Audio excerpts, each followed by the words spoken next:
Hola, buenas noches. Gracias por permitirnos ingresar a sus hogares a través de la pantalla de la televisión pública de Uruguay, TNU, y en el día de hoy con el primer encuentro de Encuentro Central. ¿Cómo le va, Diego Bello? Muy bien, ¿cómo está usted, ¿Anda bien? Sena? Un poco confundido estoy. Por esto del nombre, ¿no? Del Encuentro. ¿Usted sabía del encuentro? Encuentro es...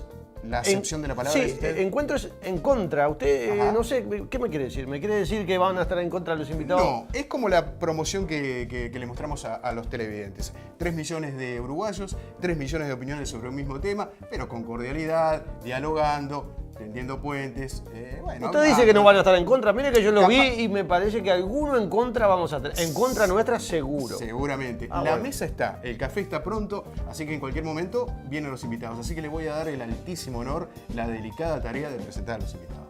Se va a arrepentir. La primera invitada es una mujer muy activa. Todo lo contrario de lo que somos nosotros dos, ¿no? La verdad que somos bastante pasivos, bastante quietotes. No, ella siempre está en movimiento. Es una mujer de buen gusto, de gusto por la cultura, de gusto por el arte, por la música y de gusto por Funfun. Yo la he encontrado alguna vez que otra en Funfun, pero bueno, lo que pasa en Funfun queda en Funfun. Hoy es otra historia, hoy es historia de encuentro. Nuestra primera invitada es la señora Beatriz Argimón.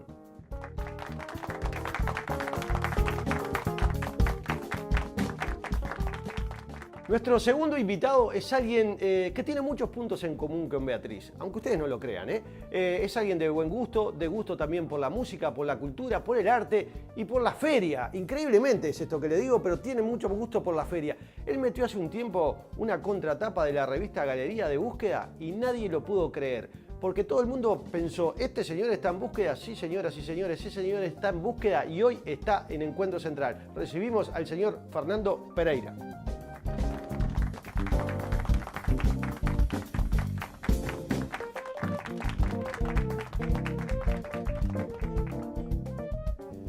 Lo único que espero yo es que nuestro próximo invitado tenga alguna coincidencia con alguno de los otros invitados, con Pepe o conmigo. Si puede ser conmigo, mejor, porque yo lo respeto mucho y respeto sus amistades, ¿no? Él es amigo, es el amigo de una persona muy importante. Si no puede estar en coincidencia, lo único que le vamos a pedir a este señor es que le comente a su amigo de lo bien que pasó hoy en el primer programa de Encuentro Central.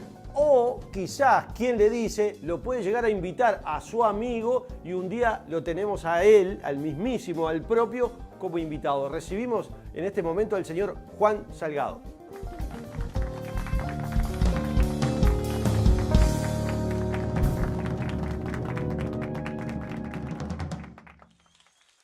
Por muchas razones teníamos que tener a nuestro próximo invitado. Porque no hay reunión de café que no se hable de los temas que él domina. Porque también descubrió a Luis Suárez, descubrió a Griezmann. Y tanto Pepe como yo necesitamos que alguien nos descubra, que alguien nos vea. Por eso, señoras y señores, recibimos a Martín Lazarte.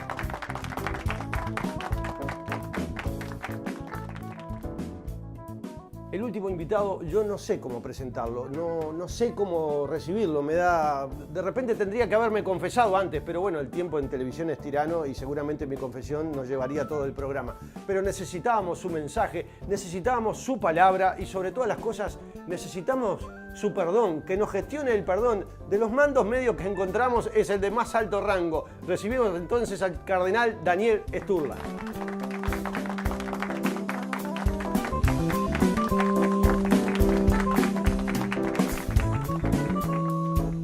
Nosotros decíamos 3 millones de directores técnicos hablando sobre el mismo tema.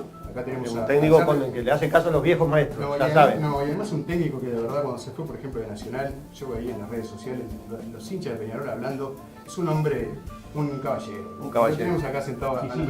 No vamos a decir otra cosa porque le decían Manchete, o sea, tenemos que decir que es un caballero, un caballerazo es. Un golpe por abajo de la mesa. Tenemos ni más ni menos que al presidente del directorio del Partido Nacional. El honorable, siempre, nunca se olvide del honorable. Bueno, el presidente del PIT-CNT, Sí. ¿qué le parece? Y sentado junto al presidente del PIT-CNT y acá en la misma mesa, un empresario, Juan Salgado. Esto es lo que queremos mostrar de alguna manera. Esta sociedad uruguaya de hoy, tender los puentes, quizás pensar de manera diferente, claro, de eso se trata también, pero de respeto, de convivencia, de crear ciudadanía. Me parece muy bien. ¿Usted sabe cómo hicimos para conseguir estos 5 invitados tan importantes? Sí, claro. Y bueno, con un esfuerzo enorme de No, producción. hay audios. Yo tengo grabaciones. Bueno, A esta altura lo mejor es que usted pida una pausa. Vamos a la pausa y hay un audio de una confesión que le hizo Alcántara a Sturla que no quiere desperdiciar.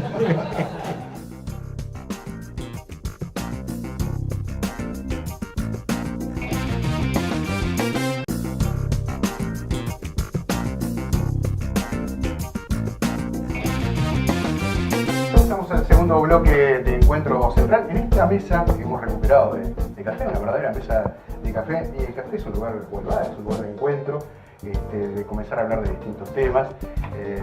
Algunos son especializados, obviamente, en determinadas cuestiones, pero la idea es compartir acá y en particular hablar hoy del diálogo social, de cómo estamos viendo a la sociedad uruguaya.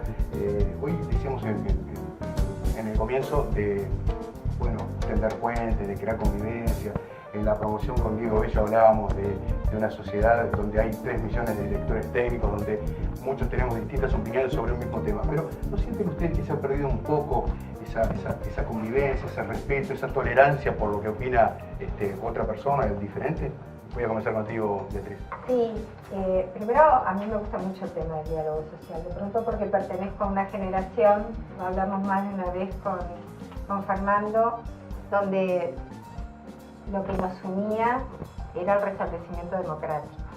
Entonces, la verdad, eso nos sirvió además después por el intercambio que podíamos tener. Un problema levantar un teléfono o encontrarnos y conversar en temas que entendíamos, donde todos juntos teníamos para aportar. Esta generación, que soy la de los 50 y tantos, de alguna manera me parece que tiene que cumplir un rol muy especial en estos tiempos. Porque si hay algo que no nos podemos permitir como sociedad, es tener espacios donde podamos dialogar, obviamente con las miradas diferentes que podemos tener en los más diversos temas, pero salvar algo que para mí, yo se lo comentaba el otro día a los más jóvenes en la charla en el partido, que me parece que es, yo no creo en el Uruguay de la famosa grieta que ahora está de moda. Me resisto a que haya un Uruguay con grieta. Entre otras cosas, porque me parece que hay una reserva moral muy importante, que es lo que nos ha permitido durante muchos años, cuando teníamos que estar juntos, cuando teníamos que, bancar una crisis en el 2002, codo a codo y adelante, cuando teníamos que salir a la búsqueda de determinadas situaciones que el país tenía que atravesar porque una empresa quería llevar adelante alguna acción contra el país, allá estábamos todos. Es decir, parece que esas son señales que tienen que ver con nuestra más rica historia. Y en estos tiempos, donde todo es tan rápido, todo parece que toda la vida pasa por las redes y donde muchas veces uno ve señales de violencia en el intercambio, me parece que es muy importante instancias de diálogo y por eso vuelvo a reivindicar siempre mi generación, porque me parece que si hay aporte que podemos dar, es eso. Bien, Sturla, la Iglesia siempre ha sido facilitadora del diálogo. ¿Qué papel debería tener hoy la Iglesia Católica con respecto a esto? Bueno, la Iglesia ha hablado del tema de la fragmentación social. Yo con todo entiendo que el Uruguay también conoció épocas que políticamente hubo enfrentamientos mucho mayores que los que hay ahora. O sea que también es bueno rescatar que hoy no hay una violencia política, hay una violencia social, que es la que tenemos que atender, porque se ha dado una fragmentación social. Políticamente, hay discusiones, hay polémicas, pero se dialoga. Se encuentran los expresidentes con el presidente alguna vez, de repente no todas las que uno querría, pero...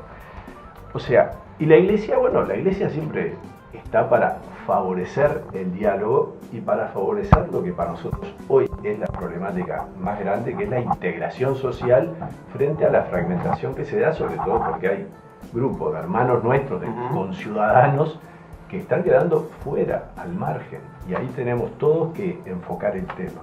Juan, ¿qué opinas con respecto a este tema? ¿Cómo ves tú en tu función de empresario lo que está ocurriendo en nuestro país, en la sociedad? ¿Qué visión tenés de este tema? Bueno, yo voy un poco al principio, ¿no? Lo que es la mesa del café. Es absolutamente, a mi entender, tan necesaria como realmente la extrañamos. La mesa de café, el café del barrio, lo que hoy la modernización nos trae otro tipo de vida, pero aquel café del barrio, aquella cantina que estaba con el billar, y donde los veteranos del barrio estaban ahí, era una escuela que nos daban valores, que íbamos y escuchábamos algunas frases que hasta el día de hoy, después de muchos años, nos quedan. Entonces, ahí es donde están los valores que decías tú. Yo me parece siempre tratando de ver si se puede hacer un poco más. A mí me parece que es fundamental que todas aquellas personas que tienen algún tipo de responsabilidad en la iglesia, en la política fundamentalmente, en organizaciones, en empresas, tenemos que tratar de como sustituir esos valores que teníamos en la mesa de café, dando señales justamente de que lo que pasa es justamente que acá no hay grieta. Estoy absolutamente de acuerdo. Ahora, muchas veces llegamos a casa y decimos, pero la sociedad cambió, la gente está mal. Bueno, a veces yo creo que los más responsables somos los que de alguna manera tenemos o podemos servir de imagen para alguna gente, y por supuesto preocuparse de aquellos que se le pueda ayudar en ese sentido. Bien, señoras, señores, siéntanse libres, esta mesa no tiene ningún tipo de manifestaciones con respecto a determinados minutos para cada uno, siéntanse libres de intervenir. Sí queremos tener un primer repaso y por eso la opinión de cada uno de ustedes. Martín, un poco en línea de lo que decía Beatriz, los seres humanos tendemos a juntarnos ante dos situaciones, y obviamente la sociedad uruguaya no escapa de ello, ¿no? Ante las grandes tragedias, por ejemplo, tragedias naturales, la gente tiende a unirse, a ser solidaria, y ante las grandes alegrías, y estoy pensando, por ejemplo, en la selección uruguaya. Entonces, me gustaría consultarte con respecto a eso, ¿cómo lo ves y cómo ves a la sociedad uruguaya hoy con respecto a esa posible grieta que se podría abrir en estos momentos? Bueno, el fenómeno de la selección uruguaya actual creo que ocupa ese lugar de unión, de alguna manera de ponernos a todos en un mismo sitio. Es como todo, diferencias o consensos, pero nos ubica a todos en un mismo lugar. Todos de alguna manera queremos que en pos de... Esto es algo provocado, porque hace algunos años atrás, yo soy de la misma generación que Beatriz, parecía que era una mala palabra la selección. Sí, sí. Hoy por suerte no ocurre así, y todos de alguna manera empujamos eso.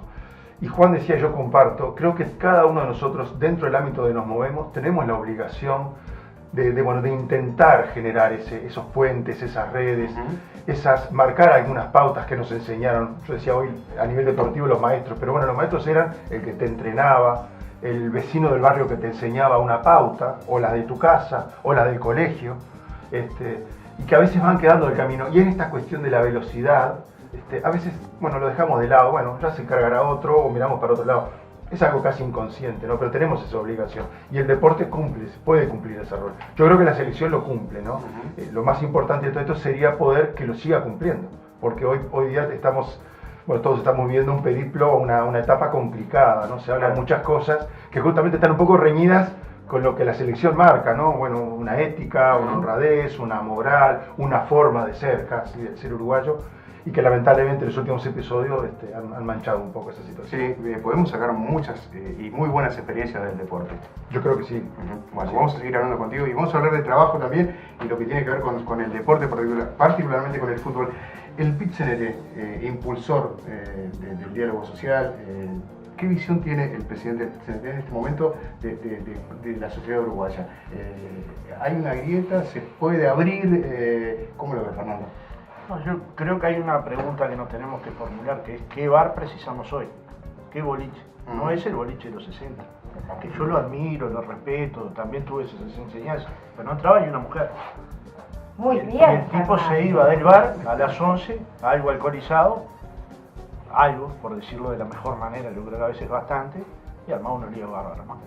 Dentro de ese marco se aprendía mucho, eso yo no lo digo al Club Victoria de Jacinto Vera, Pero también hay otros lugares donde se crea, donde efectivamente hay lugares de encuentro. Por ejemplo, el teatro. Cuando se dice la generación de 45 fue la última creadora. No, no es cierto. Hoy está Blanco premiado en todo el mundo, multipremiado en todo el mundo. Hoy tenemos actores del mejor nivel internacional que pueden actuar en cualquier parte del mundo, y de hecho lo están haciendo. Y hoy tenemos gente que está creando, que está pensando, que está diseñando. Bueno, ella de eso me puede dar una clase enorme, pero yo lo veo. Y están juntando energías, y se juntan en sinergia, y se juntan aquí y allá. Es decir, en Uruguay hay experiencias positivas, pero hemos decidido mostrar todas las negativas. Ni una positiva de cómo convivimos los uruguayos en diferentes lugares. Por ejemplo, si mostramos si hay un partido de fútbol hay un problema, pero si no lo hay, no se dice este partido concurrió sin ninguna dificultad. Entonces me da la impresión de que hay una construcción colectiva, que es la de la grieta, que en Uruguay no está. La que sí está, y debería rompernos el alma a cada uno de los que estamos acá y a los que nos están mirando, es la grieta que se produce por la pobreza. Y esa está. Y lo peor que es geográfica. Se ubica en determinados barrios de Montevideo, determinados barrios del interior del país, y tiene un comportamiento que nos va dañando al resto de la sociedad.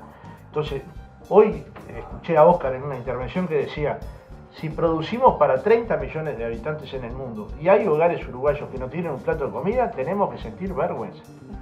Después lo demás lo podemos ver, pero esa casa tiene que tener comida, esa casa tiene que tener energía eléctrica, esa casa tiene que tener... Y no nos tenemos que enojar, lo que tenemos es que encontrar una vía por la cual la segmentación social, como lo llama el Papa, el descarte, que me parece que es la mejor manera de llamarlo, francamente, ¿no? Más allá de mi fe, porque es una forma clara de que mis hijos van a acceder a la educación pública, de calidad, van a poder seguir ascendiendo porque hay una familia que está conteniendo, hay un vecindario que está conteniendo, hay un club deportivo en el que nada, en el que hace deporte, y otros no están teniendo ninguna oportunidad.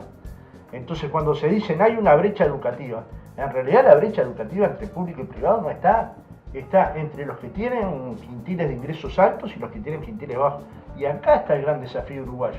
Si más allá de las diferencias partidarias, ideológicas, que para mí son muy valiosas, es más, no me concibo viviendo en una sociedad donde todos pensemos igual, porque además eso siempre termina siendo un fracaso. Me concibo en una sociedad donde las discrepancias surgen y las tratamos de resolver conversando, dialogando, buscando el espacio. Entonces, en cierta medida me parece que tenemos que encontrar el nuevo boliche, que tiene que ser más integrador, que tiene que cubrir otras partes que la sociedad uruguaya no entiende, o que los de mi edad no entienden.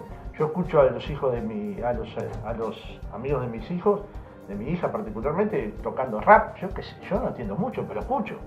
Hasta que un día lo voy a entender. Entonces, me parece que las sociedades cambian. Sería muy necio decirnos tenemos que quedar con el Sorocabana del 50. No, eso fue muy valioso. Pero ahora tenemos que construir un nuevo Sorocabana que dé participación más amplia. Bueno, y en este bar como dice Fernando, en este nuevo bar de alguna manera, no bar del Mundial, ¿no? Donde entramos las mujeres. Donde están las mujeres, sí, claro, por supuesto, que son bienvenidas y que seguirán a lo largo de este ciclo, por supuesto. ¿Qué temas pondrían arriba de la mesa? Les quiero agregar otra más. ¿Cómo están impactando en este momento el tema de las redes sociales? Digamos, en la creación de este diálogo, cómo están impactando en cuanto a que son un mundo donde mucha gente ingresa a diario, pero otros están muy por fuera y dicen lo que ocurre en las redes a mí no me afecta. Sin embargo, puede tener un peso específico. De hecho, ha habido casos inclusive de elecciones, en Estados Unidos ha sido la demostración, donde se ha de alguna manera manipulado todo esto. ¿Qué opinión tienen al respecto? Yo me quedé con lo del nuevo bar, Sí. Porque los desafíos nuestros en esto de tender puentes son bien distintos a otro hora. Y yo lo veo, los que no somos nativos digitales, nos cuesta estar siguiendo todo que cambia permanentemente, pero es indispensable, muy especialmente, hay dos cosas que la reflexión de Fernando me gustaría acompañar. A mí me parece que en todo este contexto que estamos pasando, el rol de aquella familia que contiene no es solo lo económico, es la familia que contiene, el núcleo primero, donde yo leía hoy un informe, ustedes saben que el tema de la infancia es un tema que me interesa mucho, los últimos estudios científicos respecto a lo que significa la alimentación del niño y el estímulo del niño en ese entorno que le da cariño, que lo marca sin lugar a dudas en todo el aprendizaje escolar, en eso de no abandonar. Entonces, cuando vos decís en este nuevo boliche, la contención de la familia sigue siendo fundamental. Primer punto. Y en segundo punto, ¿desde dónde nos ponemos nosotros a tratar de colaborar? Y en eso las redes sociales están cumpliendo un rol muy importante, especialmente en los más jóvenes. ¿Pero crees que sí hay tolerancia en las redes sociales, por ejemplo? Entonces ahí está el tema donde me parece que es donde se tiene que contribuir. En estos primeros tiempos, yo creo que empieza a aflorar mucho de lo mejor de nosotros, pero también mucho de lo feo de nosotros. Porque a través de las redes sociales se colabora con gente que desaparece, se colabora con gente que precisa ayuda, se colabora en información, desde la búsqueda de un trabajo hasta intercambiar dónde ir a ver un buen teatro, por ejemplo.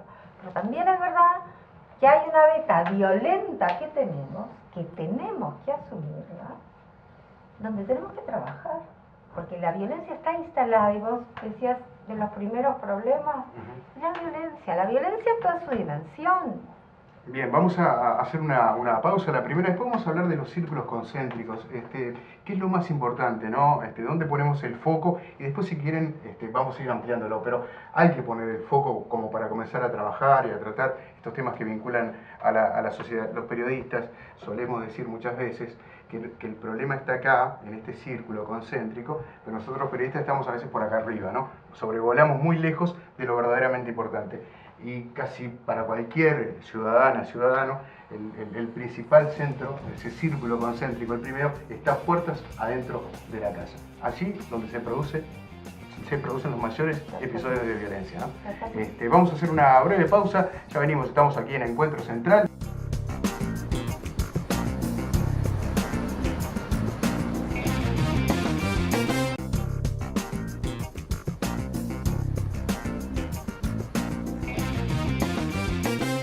La imagen de Fernando Pereira intentando entender rap después de salir de un bar medianamente alcoholizado me perturba desde el bloque anterior.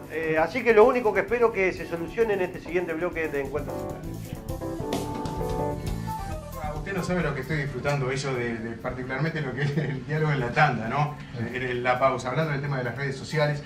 Decíamos antes de la pausa precisamente de focalizar en aquellos grandes temas que son verdaderamente importantes. Permítanme contarles una anécdota relacionada a un tema que yo creo que es muy importante. El otro día, hablando en la radio con el director regional de la UTEC en Fraiventos, donde se encuentra el Ángulo, allí ese hermosísimo lugar, miren lo que decía.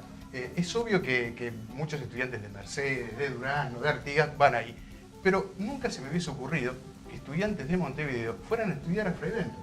Dieron vuelta el mapa. Ahora las encomiendas no la van a buscar a Tres Cruces los muchachos del interior, la van a buscar los de Montevideo. Son 10 muchachos que están estudiando en la UTEC de Fraiventos. Es un ejemplo interesantísimo por la descentralización, por lo que significa. Obviamente no viajan todos los días, No, claro. se han instalado allí, pero los fines de semana al revés, bajan a la capital, como decía el querido Pablo Estrano, ¿no? Y me parece que es un ejemplo interesantísimo de dónde poner el foco en un tema importante. Lo tiro y lo dejo sobre la mesa. Sí, yo parto de la base que en Uruguay tiene 3 discusiones para dar y las 3 son difíciles, ¿no? Una es cuál va a ser la matriz productiva nacional en un mundo competitivo y donde el trabajo cambia. Esta es esencial si queremos tener trabajo para todos. Una segunda es qué educación se precisa. En cierta medida Beatriz lo insinuaba. Hoy un niño de 4 años sabe más de un cerebro que yo. Y eso en la historia de la humanidad no ha pasado. No pasó nunca hasta ahora. Ahora pasa. El niño todavía no lee ni escribe, pero conoce sus aplicaciones, mira su video, entra a los programas que quiere entrar. Bueno, este es un segundo capítulo. ¿Qué educación precisa en Uruguay? Y debería ser un tema de Estado, ¿no? Un tema de toda la sociedad uruguaya. Y un tercero, cómo se inserta internacionalmente en Uruguay, que es una discusión permanente, difícil, compleja, ideológica si se quiere, pero que también hace a cómo vendemos los 27 millones de alimentos que construimos de más en Uruguay y además cómo le agregamos valor, ¿no? Entonces acá hay 3 puntos del debate que son de ese nuevo bar que necesitamos, porque digamos, el gran cambio social y cultural que tuvo las sociedades mundiales es que la mujer fue al mercado de trabajo. Y esto cambió la lógica del trabajo. Y la cambió positivamente. Pero, claro, todos nos resistimos a los cambios, ¿no? Todos, mal o bien, nos resistimos. Fíjate que para la incorporación de las mujeres en la política o en el movimiento sindical se tiene que recurrir a la cuota, cosa que yo estoy de acuerdo. Y te dicen, bueno, porque las minorías, pero ¿cuál minoría? Porque podríamos hablar de una minoría y decir, bueno, las minorías tendrían que estar representadas, pero somos mitad y mitad, yo creo que hay un poco más de mujeres en Uruguay, entonces no hay minoría. Ahí el problema es cómo hacemos una sociedad donde todos logren participar en pie de igualdad. Ahora, claro, si todas las tareas del cuidado del niño, si todas las tareas del hogar van a desembocar en la mujer como trabajo no remunerado y a veces ya está despreciado, ¿no? Cuando es el trabajo fundamental ese que decía Beatriz, digamos, no hay nada que sustituya el abrazo de una madre o de un padre en un momento de que el niño está mal, o que tiene un dolor, o que le pasa algo, que tiene fiebre. Eso no lo sustituye nadie, ninguna institucionalidad. Entonces, recobrar estos valores y pensar estos tres aspectos, que son, yo creo que el mínimo común que podríamos acercar en toda la sociedad, bueno, eso sería diálogo social. Yo lo interpreto de esa manera. Después podrán entrar el trabajo, después podrán, que es fundamental para la centralidad, después podrán entrar otros temas, pero encontrar algunas claves de desarrollo es absolutamente... Vamos a hablar de trabajo en el próximo bloque. Fernando, ¿qué opina tú? ¿Estás de acuerdo con esto? Sí, creo que sí. Creo que también en el Uruguay, como en el mundo, hay un tema espiritual de fondo. Espiritual no lo digo solamente religioso, que es un poco el sentido de la vida. Uno descubre en uno de los temas que planteaba Fernando en el bloque anterior, el tema de la pobreza. El tema de la pobreza es multicausal y también exige como un abordaje, digamos, multidisciplinario. Pero una de las cosas fundamentales es darle que la persona se sienta digna y capaz de salir por sí mismo, obviamente con elementos que de toda la sociedad se le puede dar. Ese es el problema fundamental del Uruguay. Pero, por ejemplo, ahí mismo vemos que no es solamente un problema económico. Construimos una vivienda o un trabajo. Tenemos que abordarlo de distintos aspectos, desde lo educativo, desde el hecho de darle un sentido a la propia vida. Pero después vamos a otros sectores sociales y vemos que hay dos elementos que a mí en la sociedad uruguaya me llaman la atención y me duelen, que es nuestra baja tasa de natalidad y nuestro alto índice de suicidios y de suicidios juveniles. Y eso pasa en todos los sectores sociales. Sobre todo en sectores más altos, la baja tasa de natalidad es notoria. Entonces uno dice, ¿qué pasa? ¿No hay un amor a la vida en el Uruguay? Y entonces es un problema más hondo que también lo tenemos que enfrentar como sociedad. Martín, ¿qué puntos pondrías dentro de esa trilogía, por llamarlo de alguna manera, de temas relevantes para encarar el diálogo? En realidad me quedé pensando en la ubicación de esos puntos, en este caso en el deporte, ¿no? Y hablábamos antes del programa, ¿no? De que uno recuerda sobre todo la parte inicial o preliminar, cuando uno comenzaba, y después conocer el exterior. ¿A qué no competimos? No nos preparamos para competir y tratar de ser mejores, más allá que en el deporte profesional ese parece ser el signo. En realidad acá competís contra la vida, usás el deporte para sobrevivir, luchás para vivir, luchás para salir adelante. Y eso, si bien es un motor muy importante, también en algunos casos es paralizante, es complicado. En el deporte profesional, que es el que uno conoce, el porcentaje más alto de integrantes son gente con situaciones económicas difíciles, económicas, educacionales, sociales difíciles. Y tienen que luchar además con todo eso, no es que tienen solamente que pelear con una pelota contra un rival, ¿no? Entonces también ese es un aspecto, ¿no? Tomando en cuenta que el deporte, en este caso el fútbol, ocupa en nuestro país hace poco la Sociedad de Ciencias Sociales, perdón, la Facultad de Ciencias Sociales y la Facultad de Psicología hicieron un estudio, el lugar que ocupa el deporte, y ocupa un lugar mucho más importante que la política o que incluso que la salud. Realmente el fútbol, o el deporte en este caso, ocupa un lugar muy importante en nuestra sociedad. Por eso es muy importante que le podamos dar un marco, un orden, una disciplina, una ética, o no perderlo. Si lo tiene o lo está obteniendo hoy día, no perderlo. Claro, pero lo ves también como un facilitador del diálogo. Yo creo que sí, claro. Yo creo que sí. Siempre lo ha sido. Sí. Juan, ¿cómo ves esos puntos que mencionaban el resto de tus contertulios en el día de hoy? Bueno, lo que uno trata de mirarlo desde su propia actividad.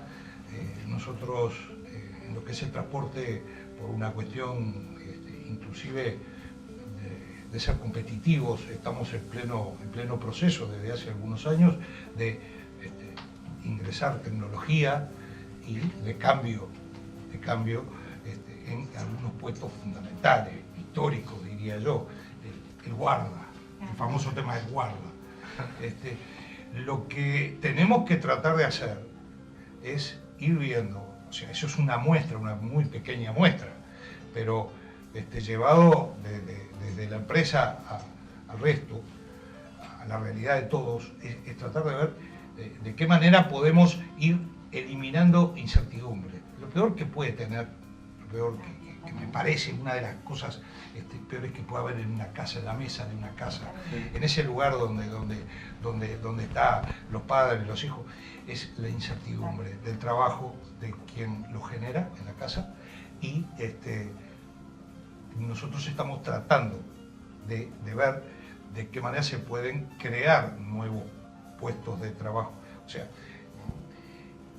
vamos a tener que intentar, trabajadores, empresarios, políticos, y yo vuelvo a lo mismo, y todos los que tienen alguna responsabilidad sobre algún grupo humano, vamos a tener que intentar tratar de ver si podemos emparejar a la liebre, porque siempre corremos la liebre de atrás.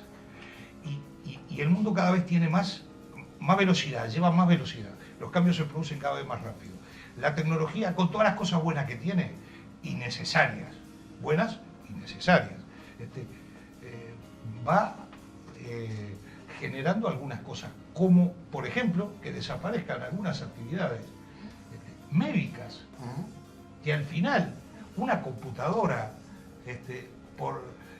con prácticamente un robot te dé un diagnóstico muchísimo más exacto que lo puede hacer el mejor cirujano o el mejor técnico. Entonces tenemos que tratar de ver si nos podemos poner, ya que tenemos muchas veces la dificultad de ser pocos, también podemos tener la ventaja de que siendo pocos podemos ponernos a emparejar esa carrera de que está bien, el mundo corre. La tecnología creo que en algún momento nos distrae, y distrae algunas cosas fundamentales de esa unión de la familia, ¿no? Lo que vemos siempre.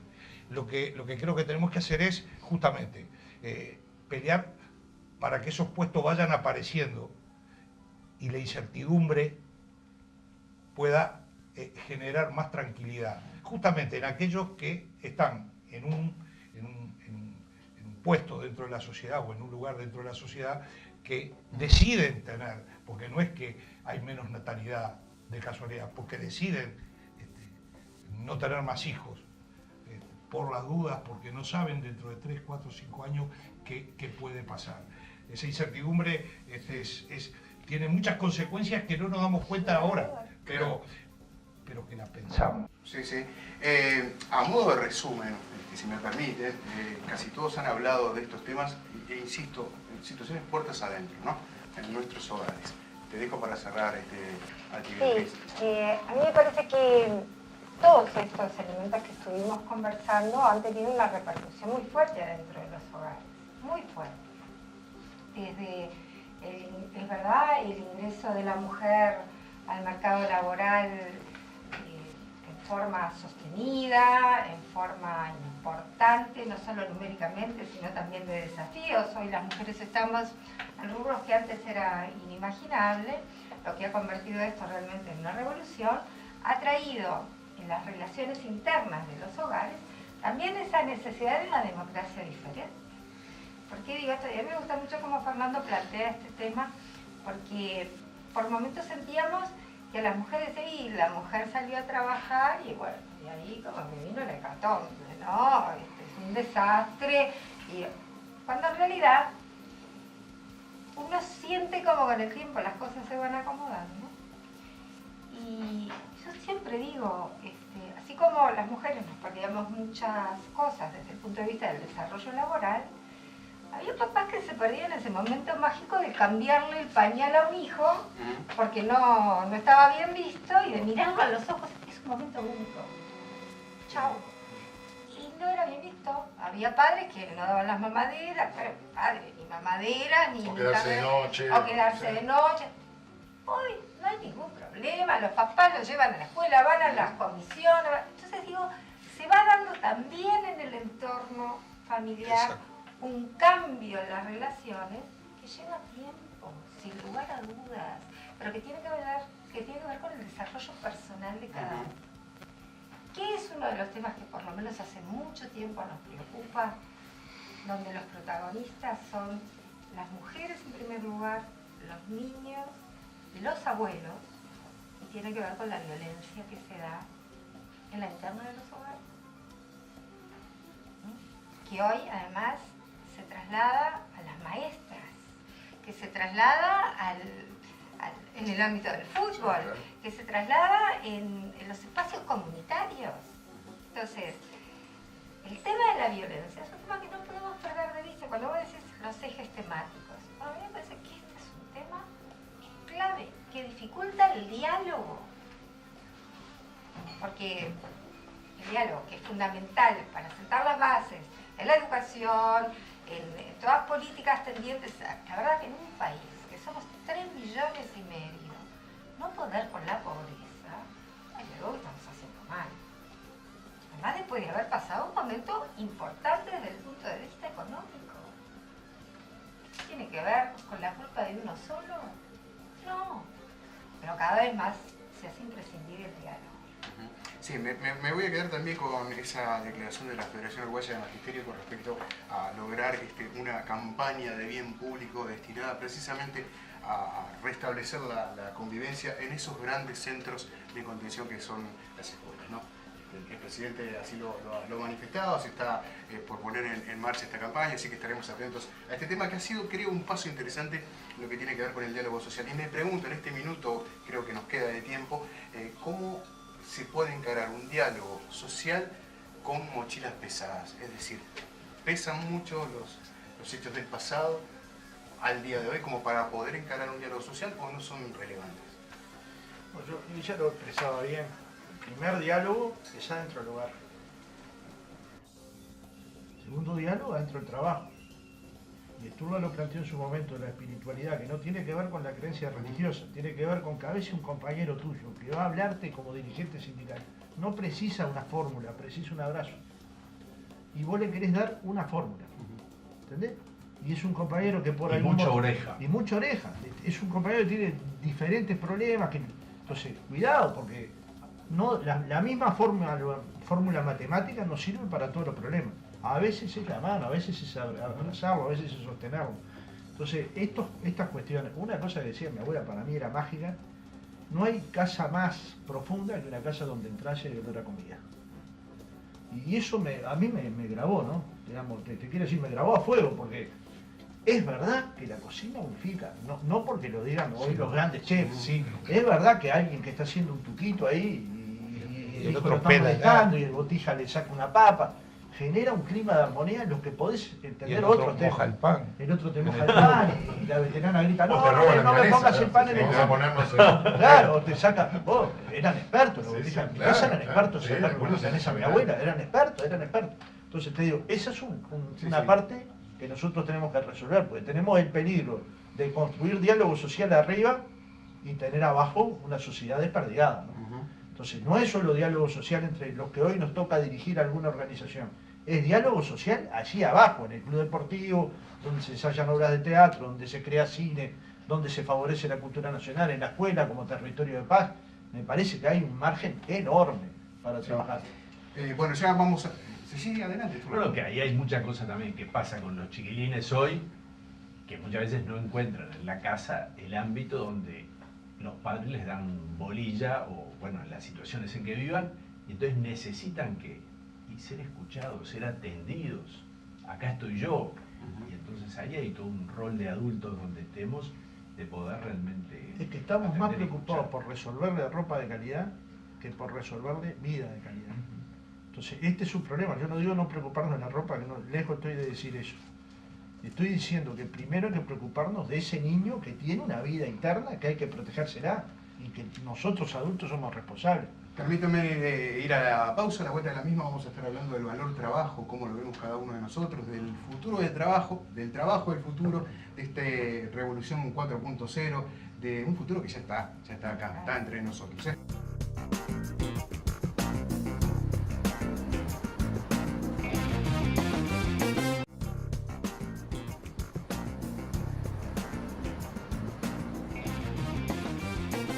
El señor José Sena, Pepe Sena, el conductor, nuestro guía, nuestro líder espiritual, recién abrió el segundo bloque y dijo que estaba disfrutando mucho de las charlas que llevaba adelante con nuestros invitados en la tanda. O sea, yo no sé si está saliendo bien este programa. Pero bueno, vamos a hacer el último bloque ya que llegamos hasta acá. No, gracias, Bello, muy amable. Vamos ingresando al último bloque de esta maravillosa mesa que tenemos en la noche de hoy. Vamos a hablar del valor del trabajo. Les planteaba también hablar del trabajo del futuro o del futuro del empleo. Martín, debe ser complejo un jovencito de 19, 20 años ganando muchísimo dinero, no acá en Uruguay, básicamente en Europa, ¿no? Inculcarle el valor del trabajo, ¿no? Que se tiene que levantar temprano, que tiene que entrenar. ¿Cómo lo ves eso como entrenador?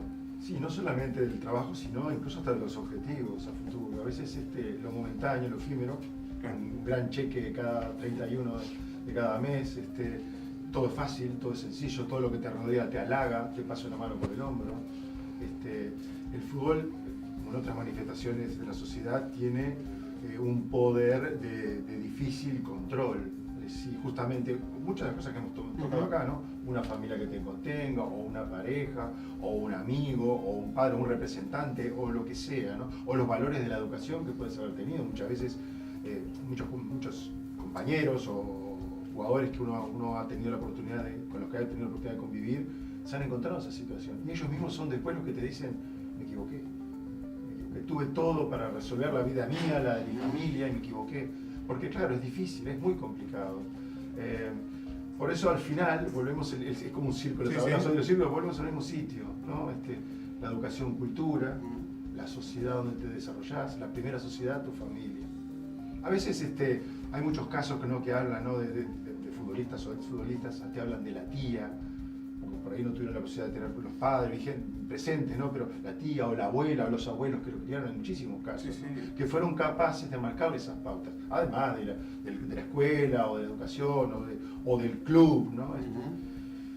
Es un tema, realmente. Hoy tocamos algunas cosas, ¿no? Y me viene a la mente algún caso de justamente al revés, porque también ocurre. Es decir, futbolistas que tienen la posibilidad, tienen todas las herramientas. Lamentablemente el entorno familiar, que sí lo tienen, les marca caminos equivocados. Por lo efímero, lo rápido, el ya, ahora, no, hay que pagarle, no, tiene que tener este dinero, no, yo quiero una casa, no, yo quiero un coche. 19 años, 20 años. Y cuando querés acordar, eso está estrellado, se acabó, se terminó. Algunos tienen la oportunidad mejor dicho, tienen una nueva oportunidad, pero no son todos los casos. Y volvemos, repito, los mismos temas que tocamos, que todavía tiramos arriba de la mesa. Sí, Cardenal, el trabajo inherente a todos los seres humanos, por suerte para los que tenemos, la dicha de tener un empleo, un trabajo, y la desdicha de aquellos que no lo tienen, ¿no? Que muchas veces, el trabajo dignifica, como se suele decir habitualmente. Tal cual, y bueno, es un derecho, es decir, no solamente un deber, un mandato, sino también es un derecho de poder trabajar y dignificar la propia vida, la vida de la familia con el trabajo. Hay experiencias que yo he estado muy cerca, como por ejemplo la experiencia Takuru, concretamente una experiencia de cómo rescatar chicos que están de repente en una situación difícil de vulnerabilidad, y en Takuru se trata de crear hábitos de trabajo. Ha sido muy bueno los convenios con la Intendencia que se han hecho hace más de 20 años, y cómo a través de ellos chicos que de repente no tienen el hábito, ahí lo van logrando, y al mismo tiempo que son los que hacen barrido de calle, barrido de ferias, barrido otoñal, tienen también la posibilidad de aprender algún oficio o aprender cocina o tener sus clases de informática, y entonces de ese modo prepararse para enfrentar con más herramientas el mundo. Y creo que eso es importantísimo. También alguna cosa que se está haciendo en algunos de los centros de reclusión, me parece muy importante, la que conozco relativamente, pero es lo de Punta Rieles, la anterior, digamos, creo que hay cosas también importantes, porque el trabajo es para todos, por supuesto. Sí. Uno piensa sobre todo en aquellas personas que tienen más dificultad, cómo entonces pueden entrar en ese mundo y sentirse dignificados. Y termino con algo pequeño, ¿no?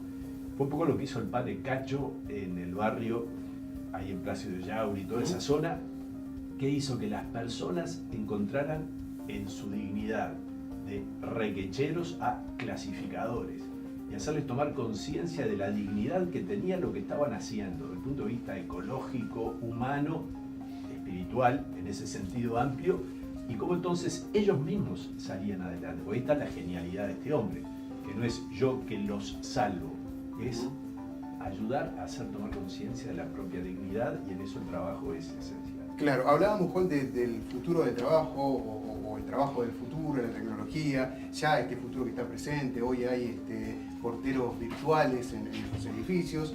Uno sube al ómnibus y paga con una tarjeta, antes estaba el guarda, ahora el conductor. En fin, ese avance de la tecnología parece imparable y creo que sería además suicida oponerse a él. Sin embargo, hay como una fábrica de miedo también creada desde algunos lugares que señala, bueno, este avance te va a dejar sin empleo, te vas a quedar sin trabajo. Y parece que en realidad es todo lo contrario. ¿Qué opinas? Bueno, yo creo que sí, en la medida en que estemos justamente dedicando mucho tiempo, más allá de las discusiones del día a día, más allá de los enfrentamientos, de los acuerdos o desacuerdos, que nos dediquemos a pensar en qué va a pasar mañana. Y el mañana de hoy no es el mañana de hace unos pocos años atrás, que era mañana. El mañana de hoy es ahora, es en este momento. Yo estoy totalmente de acuerdo con esas palabras. No solo es la frase, el trabajo dignifica. En el barrio, el trabajo en esa comunidad, el trabajo dignifica. O sea, en la familia, el que estaba, quien trabajaba, y de allí surgían, por más que el nivel económico fuera muy pequeño, pero los chiquilines iban a la escuela. O sea, yo he tenido la oportunidad de estar en escuelas, en la de Guerra y General Flores, por ejemplo, en la escuela pública, como en la Sagrada Familia o en Los Vascos, o en Carreras Nacional y General Flores, de Juan Ibarburú. Y eran los tiempos que en Guerra y General Flores fue a la escuela en algún momento el Chueco Maciel. O sea, tampoco eran tiempos tan sencillos, porque uno se olvida de esas cosas. Yo creo que hay que luchar, no quedarse solo en el comentario. Si nos quedáramos en el comentario, yo les paso un titular y digo, hace unos meses estuve en un país donde viajé en un ómnibus que no tenía guarda, que no tenía conductor. Hay que Viajé animarse. en un ómnibus que no, El 195. ¿sí? no, el 195 no. Ve, yo, es verdad que cambia la vida, porque a partir de viajar el 195 se es feliz. Pero bueno, la ventaja es que ahora puede tener wifi para manejarse, lo que es el cambio de la tecnología. Pero de verdad, ahora si nos quedamos con la anécdota o con el... tenemos que generar ese Bueno, trabajo. Está muy bien, pero hay que capacitar también a los trabajadores. Bueno, hay que capacitar justamente Y ahí el empresariado desde tiene la un papel enseñanza, importante. el oficio. Hoy tampoco es como hace no tantos años atrás, que se entraba a la escuela y era para que saliera mi hijo el doctor. Hoy lo importante es ir haciendo cosas cortas por esa misma velocidad que nos impone la realidad, y los oficios, cosas que nos van a permitir rápidamente tener la posibilidad de trabajar y adaptarnos a lo que se viene. La educación primero, como tema fundamental, y bueno, y buscar las opciones de los distintos trabajos que se van generando, capacitando, preparándose. Por eso hay algunos organismos que hoy parece que no tuvieran tanta importancia, pero que son, una vez que en un país puede formar un organismo con distintos recursos, no quiero entrar en temas más profundos, pero con distintos recursos para capacitar a la gente, a los trabajadores, no tenemos que entrarlo en otras discusiones, hay que cuidarlo como si fuera, no sé, el gran capital que tenemos. Exactamente. Bien, Fernando. No, por decir algo, ¿no?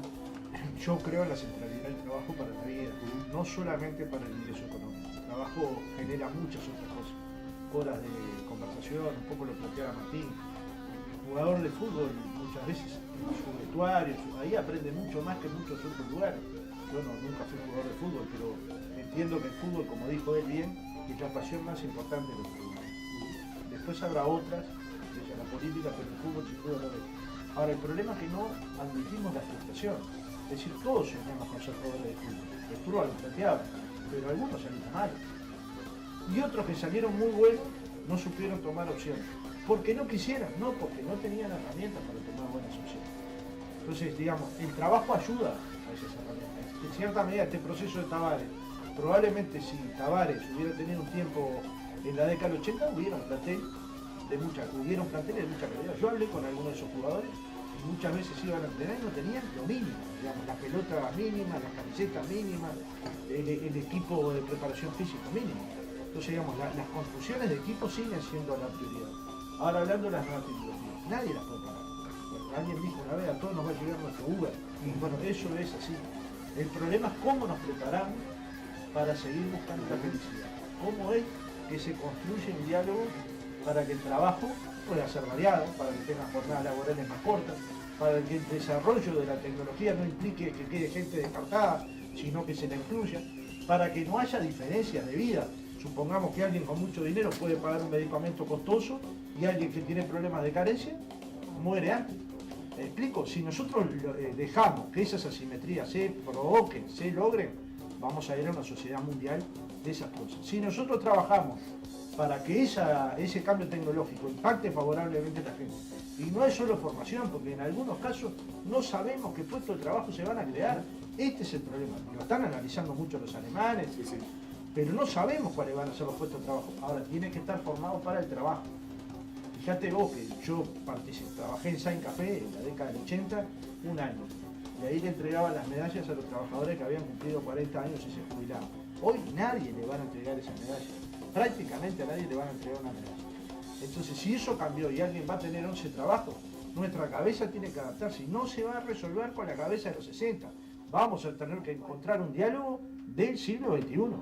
Que incorpore la ciencia y la tecnología, que incorpore la familia, que incorpore la recreación, que incorpore la cultura, que incorpore los cuidados, que incorpore los nuevos derechos. Y bueno, esto es un desafío, no es que solo el movimiento sindical lo puede lograr, porque a veces nos viene esa ansia de creer que solo alguien lo puede lograr, solo no lo puede lograr nadie.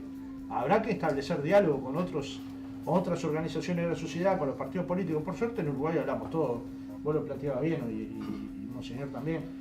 Todos hablamos con todos y esto es un logro que no siempre lo valoramos suficientemente. Que es que yo puedo hablar con la calle Pou o puedo hablar cuando preciso con el líder del Partido Colorado, con Sanguinetti, con Vázquez o con Mujica o con Esturba. Y si necesitamos hablar con jugadores de fútbol, hablamos con jugadores de fútbol y si necesitamos hablar con empresarios. A veces también nos vienen ataques de rapidez. Por ejemplo, yo te digo que ayer se haya ido la Federación Rural de un ámbito de negociación por 300 pesos por trabajador, que ganan 17.000 pesos, yo no sé a quién se lo van a poder explicar sin sentir un poco de vergüenza. De verdad lo digo. Porque no creo que sea toda gente embromada. Creo que toman decisiones a la misma velocidad que redactan un WhatsApp. Cuando en realidad la política te implica esperar, pensar, buscar cuál es la mejor alternativa. Pero cuanto más dificultades hay, no te lo voy a contar a vos, cuanto más dificultades hay, más diálogo tiene que haber. Si yo tengo una diferencia con Martín, no tengo que ponerme en la otra vereda, tengo que venir a conversar a ver si podemos achicar la diferencia. Está claro que para eliminar esas diferencias es el diálogo la herramienta necesaria, ¿no? Cuando no hay diferencias, bueno, todos nos sentamos a comer un asado. Voy a cerrar contigo, comenzamos contigo. Cuando subí las escaleras del honorable directorio del Partido Nacional, en esa maravillosa casa, ahí en la Ciudad Vieja, ¿ese tema está presente, el tema del trabajo? A ver, yo creo que es el principio. Hay dos ejes temáticos que tienen que ir juntos. La educación, prepararnos para el mundo del trabajo, cada vez más competitivo, cada vez con desafíos diferentes. Pero yo la verdad, yo soy optimista. Porque el mundo ya pasó por la revolución industrial y hay experiencias que especialmente nos muestran los más jóvenes. Yo les voy a contar algo, si puedo, es un segundo. Dos experiencias que para mí, eso de ese tema cultural de las carreras universitarias históricas, un hogar donde yo me crié, ¿no? Que tener su hija de escribana, la más grande, fue todo un disfrute. Pese a que ese día le dije a mis padres, en noviembre soy candidata. Mis padres quedaron... Pero en ese tiempo ser mujer política no era algo que los padres decían mucho, ¿no? Pero bueno, yo veo que los chicos, cuando empezaron a observar el mundo global, la mano no venía por ciertas profesiones históricas, y bueno, y vieron algo que era más rápido, que se podían capacitar y donde podía haber ofertas laborales. Y de repente tuvimos gente que se dedicó a la gastronomía, a la hotelería, a la gente de turismo. ¿Por qué? Porque empezaron a entender el mundo mucho más que los decisores. Claro. Mucho antes. Clarísimo. Los chicos, y eso para mí fue, ustedes saben que a mí me encanta el fenómeno del diseño en todas sus manifestaciones. En el país tenemos excelentes ganas, excelentes escuelas, excelentes piedras. En el norte, que en el mundo quedan fascinados. Maderas. Bueno, los chicos dijeron, bueno, con lo que tenemos, vamos a empezar. Entonces yo les contaba que los estudios de arquitectos en Nueva York compran diseño de muebles acá. Que en San Pablo, en la feria más importante, vos sabés, que además es un lugar donde viene gente del mundo a comprar. Hace años que el primer puesto de los más jóvenes diseñadores lo van los jóvenes uruguayos. Y es mano de obra. Y trabajan acá, y trabajan para el mundo. Pero les quiero contar algo que nos pasó y que tiene que ver con... Ustedes vieron que en la crisis del 2002, muy especialmente las mujeres, reflotaron desde las recetas de las abuelas y aparecieron los licores, las mermeladas, las conservas, los tejidos. En Río Negro había un grupo de tejedoras que, como no querían que los hijos se fueran de la casa, se fueran del país, pidieron a la intendencia una casa. Se pusieron a tejer, pero claro, ahí la lana merino es maravillosa. Entonces, ¿de qué se usa en el mundo? Los hijos empezaron a ver qué se usaba en el mundo. Hoy Rural Lana, que además pasó el proceso no solo de calidad del producto, sino cómo presentarlo, exporta. El primer trabajo importante que tuvieron las mujeres de Rural Lana, ayudados por los más jóvenes, porque ellas no entendían el tema de la computación, por dónde podían, exportaron a Estados Unidos. Fue su primer gran desafío, ¿no? Beatriz. Yo digo, yo soy optimista. Bien, hablando de trabajo, no quisiera perder el mío porque me están haciendo desesperada señal de que corte y que llegue al final. Así que, antes que nada, agradecerles, realmente nos han honrado con su presencia, de verdad. Muchas gracias. Lo voy a felicitar por el primer programa, Igualmente. porque el trabajo dignifica, Sí, pero señor. nosotros logramos mantenernos al margen de tanta cosa. Gracias por acompañarme, no le voy a decir que se sienta nervioso, pero nos quedan 7 días para el próximo programa. Me voy más tranquilo, no conseguimos el perdón divino, pero yo conseguí dos tarjetas de ST. Y seguramente nos va a traer el 195 hasta acá, porque el 195 siempre pasa. Exactamente. Muchas gracias por todo. Nos encontramos dentro de 7 días aquí en la pantalla de la televisión pública de Uruguay. Ya no es tan mía. Sin tantas rosas crecen sandías, si esperas coches pasan tranvías, así es mi tierra.